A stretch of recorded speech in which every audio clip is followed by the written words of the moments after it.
Meditaba en qué título le coloco a esta reflexión y le coloqué: sin su paz no hay paz. Sin su paz no hay paz. ¿Y por qué lo colocaba así? Por lo que nos narra esta porción que vamos a leer. Voy a usar la traducción en lenguaje actual, Zacarías capítulo 1, y vamos a leer desde el verso 12, siguiendo la lectura y la reflexión que venimos haciendo a este libro. Versículo 12 en adelante, vamos a leer. Un saludito a los que se nos han conectado por Zoom. Allí vemos a Eliana con sus chicos, a Ginette Magali, que se está peinando, a Trini. Dios les bendiga, un abracito. Y vamos a leer desde el verso 12. Dice así la palabra del Señor. Entonces el ángel preguntó: Dios Todopoderoso, hace ya 70 años que estás enojado con Jerusalén y con las ciudades de Judá. ¿Cuándo vas a tener compasión de ellas? Dios le respondió con palabras muy amables y tranquilizadoras. Luego el ángel me ordenó que anunciara de parte de Dios el siguiente mensaje: yo amo mucho a Jerusalén y amo mucho a mi pueblo, a mi templo. Y aunque por algún tiempo estuve enojado con mi ciudad, me llena de furia ver a naciones que se sienten muy orgullosas y que se aprovechan de mi enojo para hacer sufrir a Jerusalén.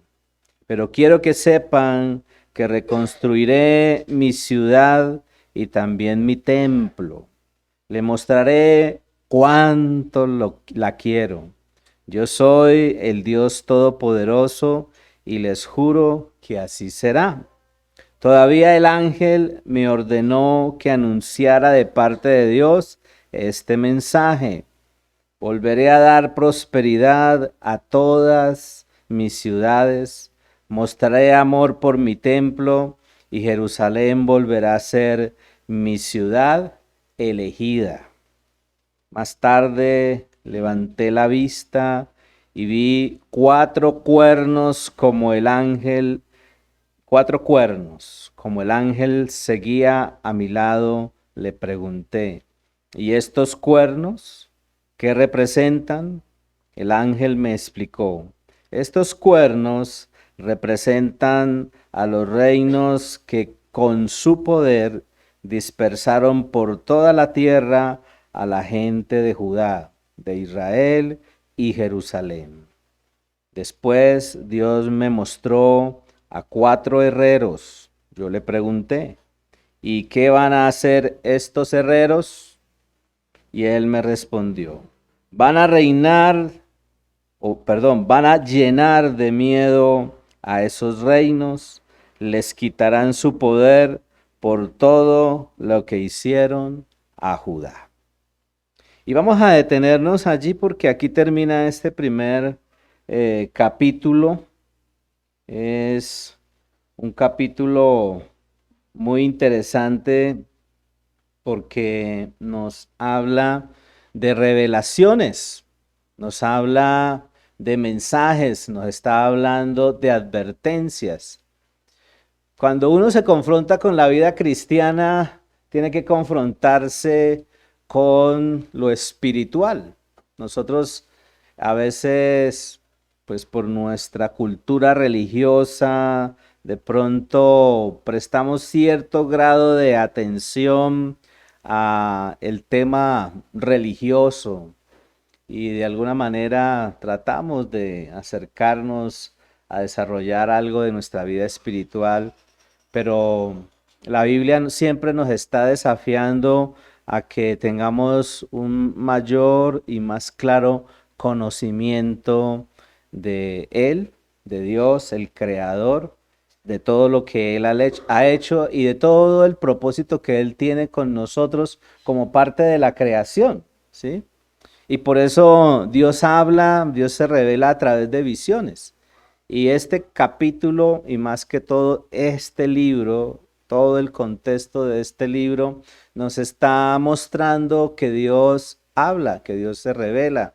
En otras palabras, que Dios se da a conocer a nosotros, los seres humanos. Y si Él habla, si Él se revela a cada uno de nosotros, los seres humanos, pues nosotros tenemos que prestar atención, ¿sí? De alguna forma, cuando Dios transmite un mensaje, una enseñanza, está diciéndolo, parafraseando, presten atención, les estoy diciendo algo importante y lo que Dios habla, lo que Dios dice es relevante, es importante. Y eso era lo que compartíamos en la ocasión anterior, ¿cierto? Toda esa reflexión de la manera como Dios nos está mostrando su propósito, lo que Él quiere. Y decíamos que Dios lo hace a través de sueños. Hay personas que han tenido sueños de parte de Dios y Dios ha usado personas o a las mismas personas para dar a conocer el mensaje que Él tiene para nosotros o que ha tenido para la gente de este mundo en su momento. Entonces no solamente son sueños, sino también hablábamos de visiones, hablábamos de instrumentos en las manos de Dios y entre ellos están los profetas, ¿sí? Personas que han sido llenadas de la presencia de Dios y que transmiten ese mensaje fiel de parte de Dios. Lo hace a través de su palabra. Dios se ha revelado y hablamos de la revelación especial, ¿no? Hay una revelación que es la revelación general. Dios se ha revelado a través de todo lo que ha creado. Entonces usted ve el cielo, usted ve las estrellas, usted logra visualizar toda la grandeza que hay. Qué día estuvimos yendo en una caminata con Elizabeth hacia la vereda de Torres y pues ella en medio del campo se emociona y pues uno tiene como muy esquematizado la ruta por donde ir, ¿cierto?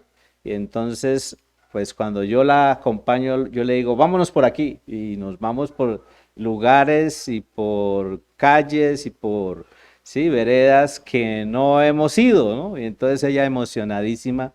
Y yo decía, a veces nosotros no nos detenemos un momento a contemplar la revelación general de Dios y ver la grandeza, ver la maravilla. Y yo me acordé, las maravillas. Y yo me acordaba de una anécdota de un rey muy orgulloso y que tenía como consejero a un rabino, ¿sí?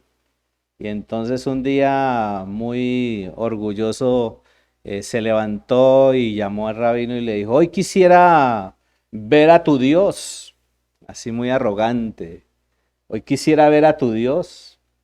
Y entonces el rabino le dice, claro, su majestad, asómese por la ventana y mire hacia el cielo. Y el hombre se asomó por la ventana y miró hacia el cielo y era un día de esos bien calurosos, bien incandescentes y entonces él miraba así y decía, yo no veo nada, ¿sí? El sol, solamente veo el brillo del sol y el brillo del sol casi no me deja ver nada. Y entonces el rabino le dice, Su Majestad, si usted no es capaz de ver una creación de Dios, ¿cómo va a ver a Dios?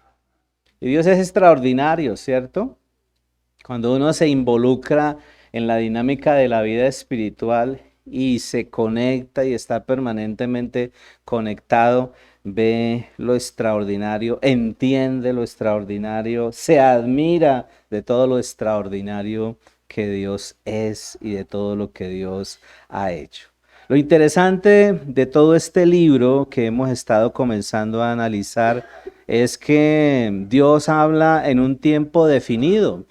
Dios en un momento determinado lo dice y nos advierte. Sí, ese es el objetivo de Dios, advertirnos, y nos lo hace en un tiempo específico. Por eso Él comienza diciendo a los 24 días del mes undécimo. ¿Sí? Y uno cuando hace el análisis de la Biblia se da cuenta de que Dios lo hace para dar evidencias de Él. Que hay gente que dice, no, yo no creo en Dios.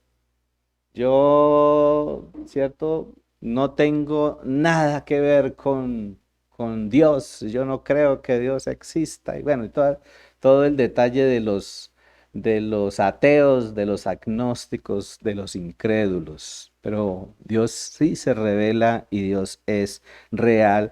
Y estos son libros, y sobre todo este es un libro que muestra toda la realidad de lo que Dios es. Me llama la atención toda esta porción desde el versículo 12 al 21 que acabamos de leer, porque aquí entendemos que Dios no está ajeno a nuestra realidad, hablando no solamente de la realidad que se está viviendo en este contexto histórico, en este contexto social que hay aquí, sino también de la realidad futura, porque hay una realidad futura. Mañana, no sabemos qué va a pasar mañana, ¿cierto? No sabemos qué va a pasar mañana, pero hay una realidad futura. Y aquí nos está hablando de unas visiones. Curiosamente, esas visiones fueron dadas a este profeta, el profeta Zacarías, en una sola noche. ¿Sí? En una noche él tuvo visiones. ¿A usted no le ha pasado que hay noches en donde usted se desvela? ¿Sí? Y no puede concebir el sueño? Pues este hombre tuvo en una noche 10 visiones, dicen algunos, ¿no?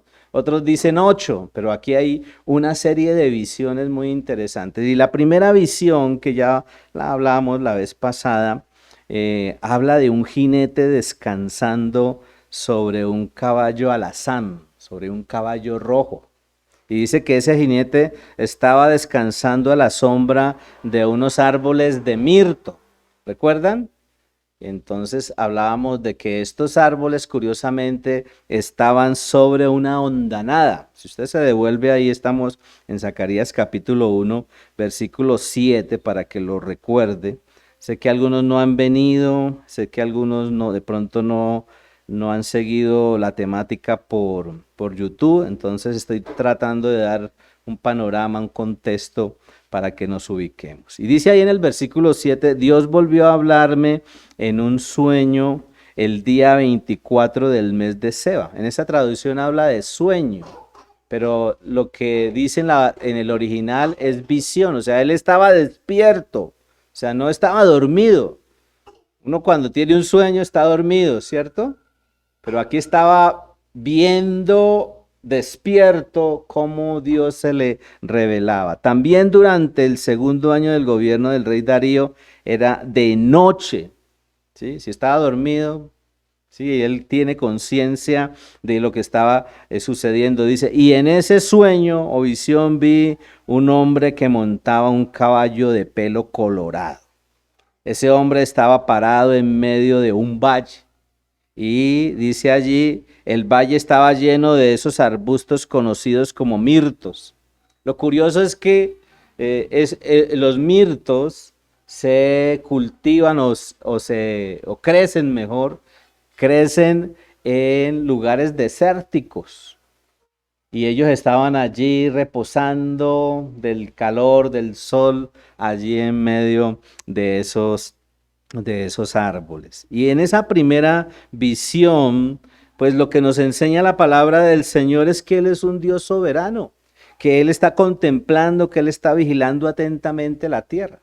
Porque uno a veces puede pensar, no, Dios está distante, Dios está alejado, Dios está despreocupado de lo que hizo, ¿no? Dios está atento, contemplando, vigilando la tierra. Y el mensaje que encontramos aquí es un mensaje de esperanza. Paralelamente con Zacarías está el profeta Ageo. Y todo el mensaje que Dios le envía a Ageo es un mensaje de juicio. Y aquí encontramos que el mensaje que Dios envía a través de Zacarías es un mensaje de consuelo, es un mensaje de esperanza. Y ese que está sentado allí en esta primera visión, ese jinete que está sentado aquí, es una representación de Cristo antes de venir a tener un cuerpo físico como nosotros, antes de la encarnación, como nos lo enseña la palabra de Dios. Y ese tiempo, según lo que nos narra allí el versículo 11, es un tiempo de paz. Allí se estaba viviendo una paz temporal. Sí, porque el énfasis más adelante tiene que ver con eso. Una paz temporal. Dice el versículo 11, el ángel se había quedado entre los mirtos. En ese momento los jinetes le informaron, ya recorrimos toda la tierra y la hemos encontrado tranquila y en paz. Y está hablando de una paz temporal, porque si usted sigue analizando el resto del contenido de este capítulo, se va a dar cuenta que es así. Y eso nos da una enseñanza. ¿Y cuál es la enseñanza? Que nadie en este mundo, en esta tierra, en este planeta, va a propiciar una paz total y duradera. ¿Sí? Por ahí hay un eslogan, ¿cierto? Paz total y ¿qué? Y duradera. Y nadie lo va a hacer. El contexto de este pasaje nos enseña acerca de eso. Y si usted mira el versículo 12, pues aquí hay un énfasis y es que Dios repudia la indiferencia de los pueblos, de las naciones, hacia su pueblo. Dios lo repudia. ¿Por qué? Porque en el versículo 12 dice, entonces el ángel preguntó, Dios Todopoderoso, hace ya 70 años que estás enojado con Jerusalén y con las ciudades de Judá. ¿Cuándo vas a tener compasión de ellas? Y por eso les hablaba de que hay toda una realidad social, toda una realidad espiritual y aún un contexto y una realidad política en la que están inmersos en este momento en que se narra este mensaje para el pueblo de Israel. Acá están apenas comenzando en la reconstrucción de su nación, de su ciudad. ¿Y por qué? Por la rebeldía, ¿sí? La triste experiencia de las consecuencias del pecado se ven aquí, inmersas en estos pasajes que nosotros hoy estamos leyendo y analizando. Toda acción equivocada trae consecuencias, y consecuencias equivocadas, malas, que nos afectan. Si usted toma una mala decisión, pues las consecuencias van a ser desfavorables para usted, en todo sentido. Lo que tiene que ver con lo físico, lo que tiene que ver con lo emocional, lo que tiene que ver con lo espiritual. Hoy estamos en medio de una sociedad que está deprimida, los altos niveles de depresión. Y no solamente en personitas jóvenes, ¿no? ¿Sí? Sino en personas adultas. No sé si yo les había contado, creo que en la reunión pasada les contaba de una persona adulta en un municipio aquí en el Cauca y era una persona que tenía su trabajo y decidió quitarse la vida, ¿sí? Y uno dice, bueno, ya uno cuando ha transitado la vida, uno debe tener claro cuál es el propósito de la vida. Tristemente, por eso decimos que no vamos a lograr una paz total y duradera si nosotros no tenemos a Dios gobernando nuestra vida. Ahí está la clave. Ahí tenemos la clave, ¿no? La paz total y duradera está en tener a Dios gobernando nuestra vida. Y él repudia, lo que dice allí es que repudia a aquellas naciones que son indiferentes a su pueblo. Y pues vemos allí entonces las consecuencias del pecado. ¿Qué generó el pecado? Deportación, ruina, destrucción, toda una nación que fue afectada por la guerra, ¿cierto?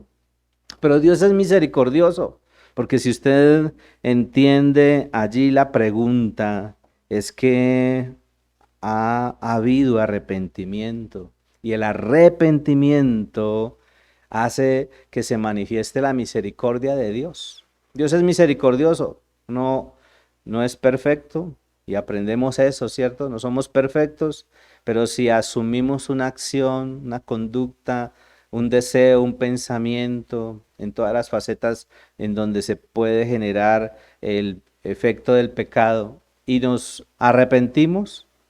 ¿Recuerdan qué es arrepentimiento? ¿Mm?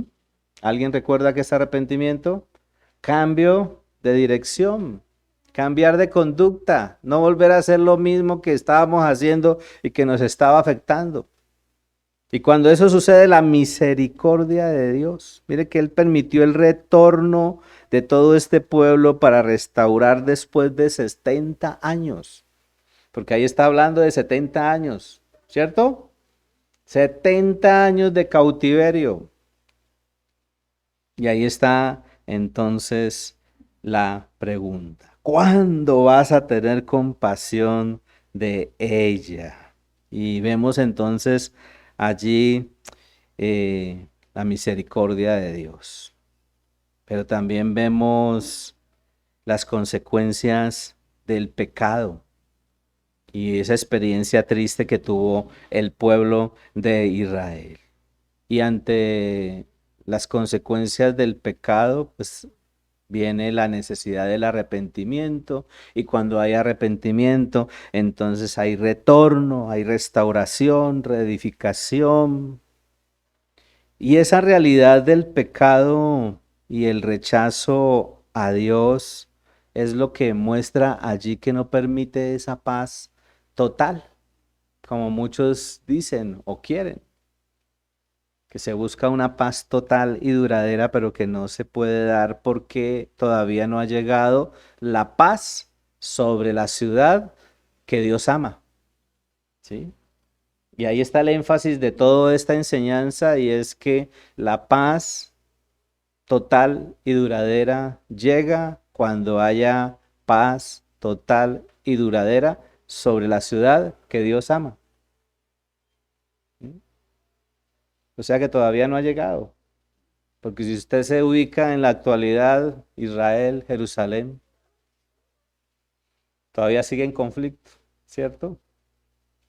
Y tremendo conflicto en el que todavía está esta nación. Entonces, ante esto, pues tenemos que ser conscientes de esa realidad del pecado, de ese rechazo a Dios por eh, que no permite esa paz que sea permanente, que sea duradera, sino hasta que Jesús comience su reinado allí en Jerusalén. De eso nos habla la palabra del Señor. Ahora, ¿en qué nos ayuda esto? Pues sencillamente en entender que tenemos que seguir construyendo, que tenemos que seguir restaurando, que tenemos que seguir reedificando. Ahora, ¿qué es más relevante? ¿Reconstruir los muros, el templo de Jerusalén? Pues para ellos de pronto puede ser prioritario, para el pueblo de Israel. Pero en el plano espiritual, para nosotros, al mirar este pasaje, ¿qué es lo más relevante? ¿Qué es lo que deberíamos estar restaurando, reedificando, reconstruyendo? Pues nuestra vida espiritual, porque usted y yo somos seres espirituales. Usted se toca aquí, tóquese allí la mano y usted siente, ¿cierto? Péguese un pellizquito y usted dice, uy, me duele, ¿cierto? Somos seres emocionales, tenemos sentimientos, tenemos emociones, pero no solamente somos seres físicos y emocionales, sino también somos seres espirituales. Y tenemos que cultivar cada una de esas áreas, lo emocional, lo físico y lo espiritual. ¿Sí o no? ¿Por qué hacemos ejercicio? Porque queremos cuidar el templo, ¿sí o no? Si no, miren aquí unas pintas que tengo aquí al lado, que están en plan de conquista. Hoy vinieron bien peinadas. Entonces, necesitamos cultivar lo físico, ¿sí o no? Lo físico. Pero también necesitamos cultivar lo emocional. Ahora, ¿cómo cultivamos lo emocional? Pues guardando lo que pensamos, guardando y cuidando lo que sentimos, lo que hacemos. De esa forma, de esa manera.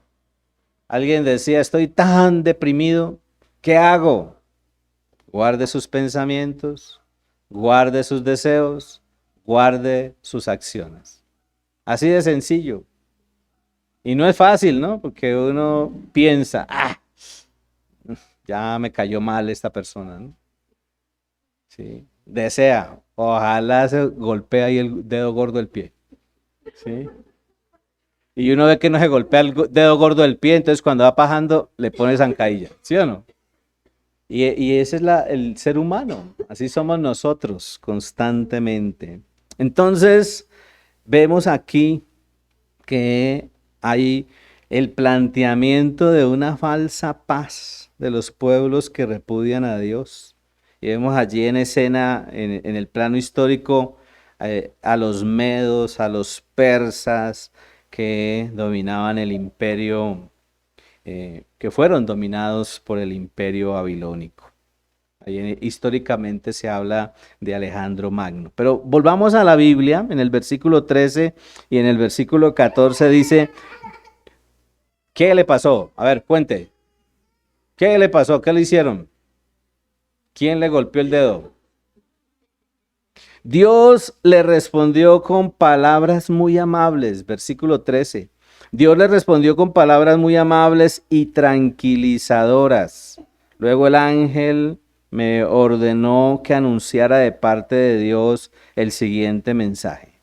Yo amo mucho a Jerusalén y amo mucho a mi templo.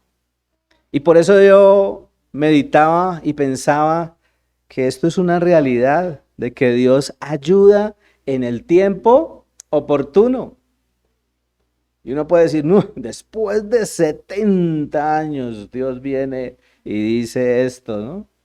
No, pero es el tiempo oportuno. ¿Por qué? Porque tenemos que ser conscientes de que si nosotros le fallamos a Dios, eso va a generar consecuencias. Y si nosotros hemos ido delante de Dios y le hemos dicho, perdóname, pues Dios dice, sí, yo te perdono. Pero el efecto de la consecuencia se da. Se da porque se da. Y todo tiene su tiempo para darse allí. Entonces Dios ayuda en tiempo oportuno, Dios trae consuelo y lo interesante y extraordinario es que Dios trae consuelo con buenas palabras. Miren cómo lo dice allí. Yo amo mucho a Jerusalén y amo mucho a mi templo. No solo Dios nos advierte en los mensajes que siempre está dándonos, nos advierte con palabras de juicio, sino también nos alienta con palabras de consuelo. Pero esas palabras de consuelo son el resultado de habernos arrepentido, de un pueblo que se arrepintió y de un pueblo que buscó y clamó a Dios y le pidió perdón. Entonces, en pocas palabras, debemos entender que tenemos un Dios y a un Padre celoso, porque ahí en la versión Reina Valera habla de celo, ¿no? Dios nos cela, ¿sí? Ahora, no el celo que tenemos nosotros, ¿no? ¿Sí? Los que son novios y ven que a la novia se la están mirando ahí de reojo, ya se ponen, ¿sí? Pero no, Dios nos cela con un celo santo. Dios cela con ardor, con fiereza a su pueblo, a su ciudad. Mire lo que dice el versículo 15, perdón. Y aunque por algún tiempo estuve enojado con mi ciudad, me llené de furia, me llena, perdón, de furia ver a naciones que se sienten muy orgullosas y que se aprovecharon de mi enojo para hacer sufrir a Jerusalén. Y vemos allí que ante la injusticia, así la persona haya fallado ante la injusticia, Dios es celoso con su pueblo. Ante ese actuar desfavorable con lo que es del Señor, Dios responderá a favor de sus hijos y de su pueblo. Ante esa acción de no actuar con misericordia a favor de su pueblo, Dios siempre va a estar a favor de su pueblo. Él es un Dios y un Padre justo, pero también nos enseña la palabra de Dios que es un Dios misericordioso, que es un Dios que trae bendiciones y prosperidad sobre su pueblo.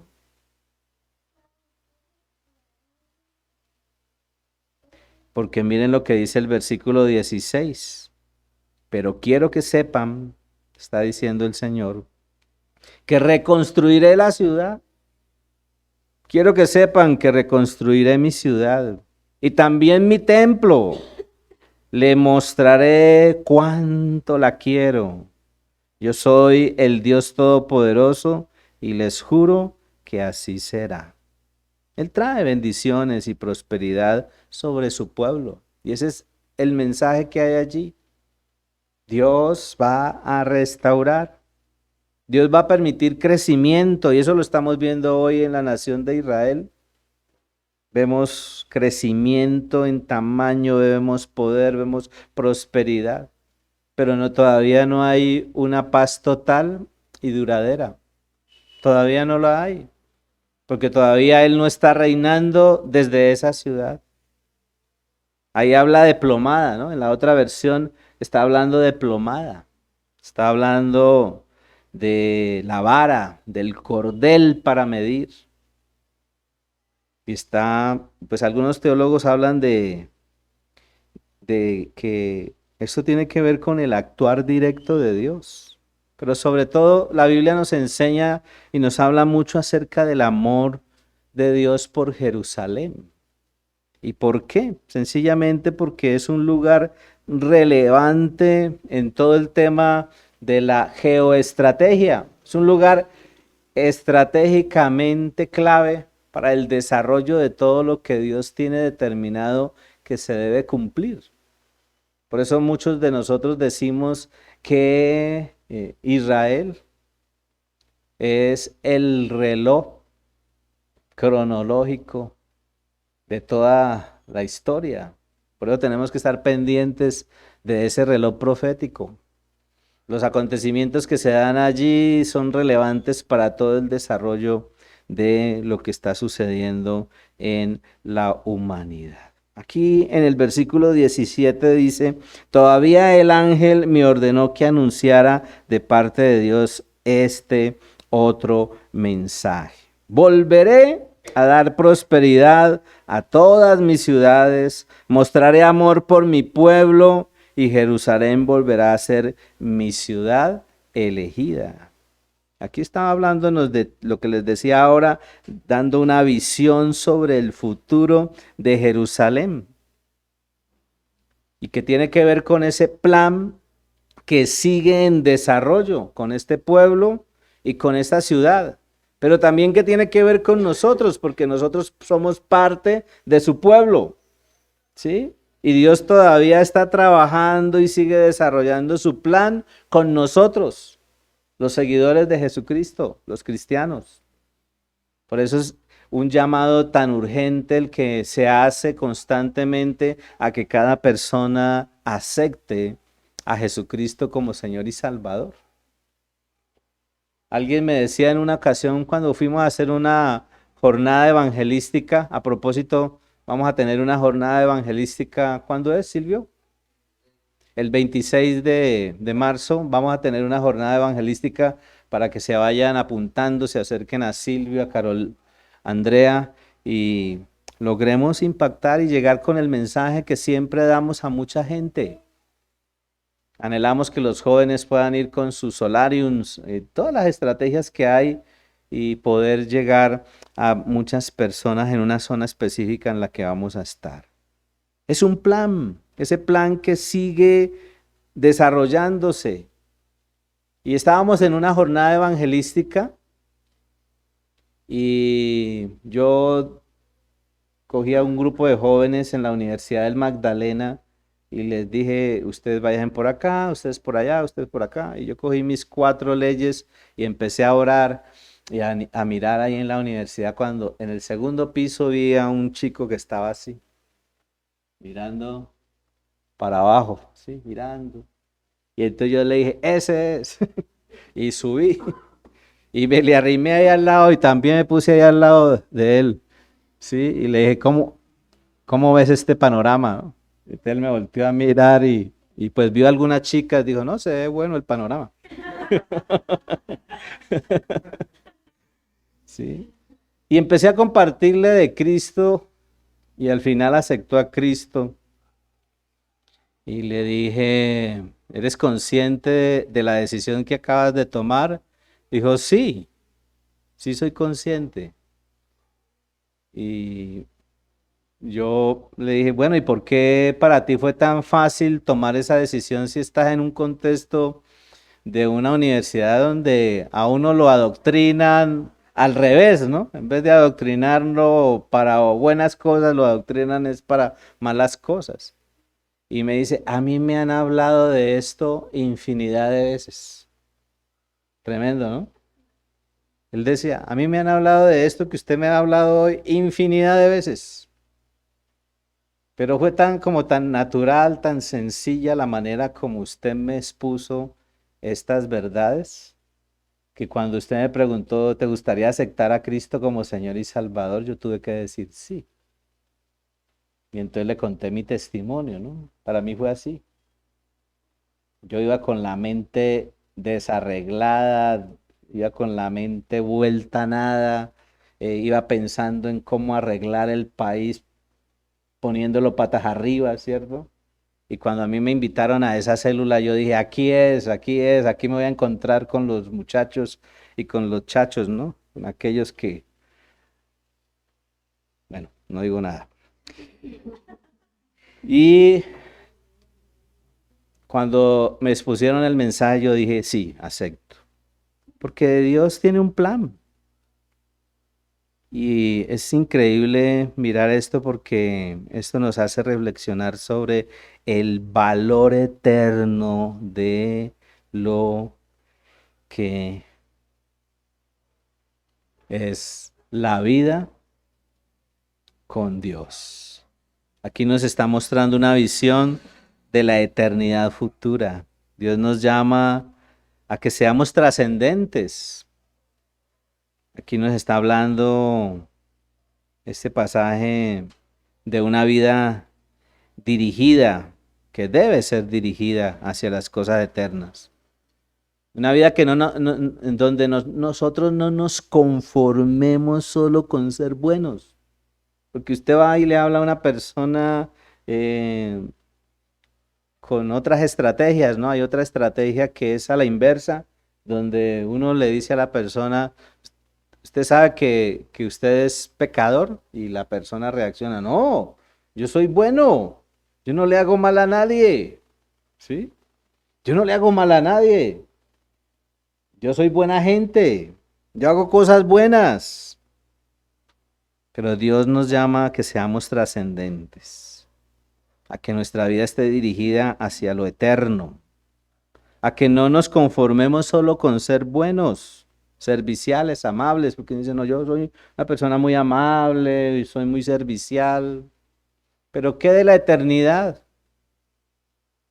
¿Usted está trabajando hacia la eternidad? Y yo pensaba en eso, ¿no? ¿Quién puede ser un cristiano trascendente, un verdadero cristiano que trasciende?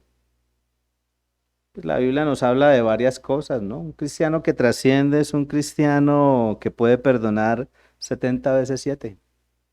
A nosotros nos hacen una pequeñez así de algo y ya nos amargamos, nos queremos pegar un tiro con un banano. Bueno, ¿sí? Cristiano trascendente es alguien que puede perdonar 70 veces 7. Cristiano trascendente es alguien que pone la otra mejilla, entendiendo, ¿cierto?, el significado de la acción. Cristiano trascendente es alguien que regala no solamente la capa, sino también la túnica. Un cristiano trascendente es alguien que no se doblega, no se frena, sino que avanza la otra milla. Se nos presentan situaciones y ya uno, ay, se quedó allí, ¿sí? Y no quiere avanzar la otra milla. Miren, la falta de trascendencia es lo que hace insignificantes y sin impacto nuestras acciones. Si nosotros no le ponemos sentido de trascendencia a la vida que tenemos como hijos de Dios, nada de lo que hagamos va a tener significado, valor, impacto, ni a nivel particular, ni a nivel social. Por eso todo lo que hagamos tenemos que hacerlo con trascendencia, que trascienda, que impacte. Versículo 18 en adelante para ir dejando allí. Más tarde levanté la vista y vi 4 cuernos.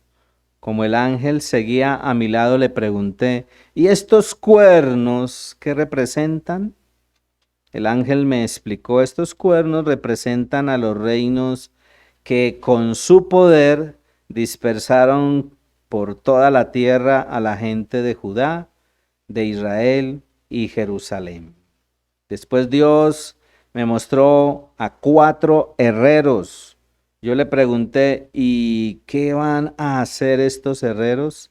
Y él me respondió, van a llenar de miedo a esos reinos. Les quitarán su poder por todo lo que le hicieron a Judá. Y aquí comienza la narración de esa segunda visión. Aquí nos está hablando de los 4 cuernos que dispersaron a Judá, a Israel y a Jerusalén, los reinos del norte y del sur, ¿sí? Pero esto hace referencia es a 4 gobiernos mundiales de reyes gentiles, o sea, personas incrédulas, ateas, paganos, gente que no creía en Dios. Ahora, la Biblia también nos habla de un poder mundial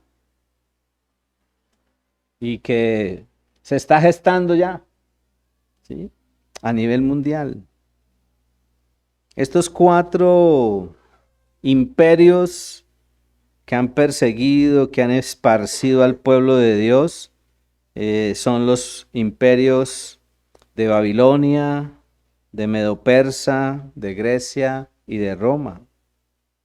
Pero aquí en el versículo 20 al 21 de Zacarías capítulo 1, lo que nos muestra la palabra del Señor en el original es que esos herreros, ¿sí?